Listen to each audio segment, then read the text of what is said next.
সকলোকে নমস্কাৰ জনালোঁ। বিটিআৰ অঞ্চলৰ সকলো বিদ্যালয় হ'ব প্ৰাদেশিকৰণ।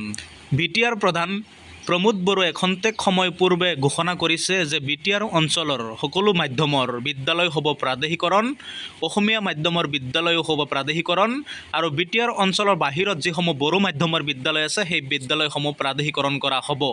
6.3 নং চুক্তি অনুসৰি বিটিআৰ অঞ্চলৰ সকলো বিদ্যালয়ৰ সমস্যা সমাধান কৰা হ'ব। শুনোৱা হওকচোন প্ৰমোদ বড়োৱে কি কৈছিলে আজি 7 ছেপ্টেম্বৰ তাৰিখে।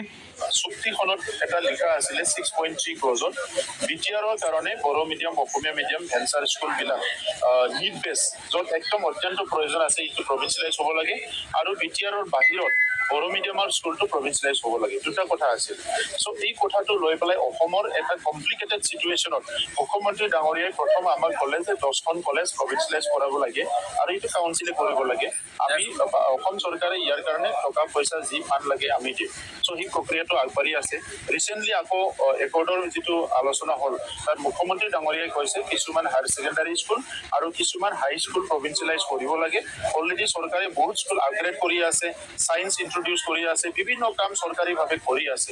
যিহেতু এখন চুক্তি হ'ল, এই চুক্তিটো সন্মান জনাই ওৱান ষ্টেপ এহেড কাম কৰিবলৈ লৈছে। ইয়াৰ মিনিংটো এইটো নহয় যে অসমীয়া মিডিয়াম স্কুলবিলাক ডিপ্ৰাইভ হ'ব। য'ত নিড বেছ, য'ত প্ৰয়োজন, ইতিমধ্যে ছাৰ্ভে চলি আছে। 1 কিলোমিটাৰত LP স্কুল থাকিব লাগিব, 3 কিলোমিটাৰত ME স্কুল থাকিব লাগিব, 5ৰ পৰা 7 কিলোমিটাৰত যিটো আমাৰ ৰাইট টু এডুকেশ্যন এক্টত আছে হাই স্কুল থাকিব লাগিব। ইতিমধ্যে চব হৈ যাব। যিসকলে এই চেনেলটো ছাবস্ক্ৰাইব কৰা নাই তেওঁলোকে অনুগ্ৰহ কৰি চেনেলটো ছাবস্ক্ৰাইব কৰি সোঁফালে থকা বেল আইকনটো প্ৰেছ কৰি থ'ব।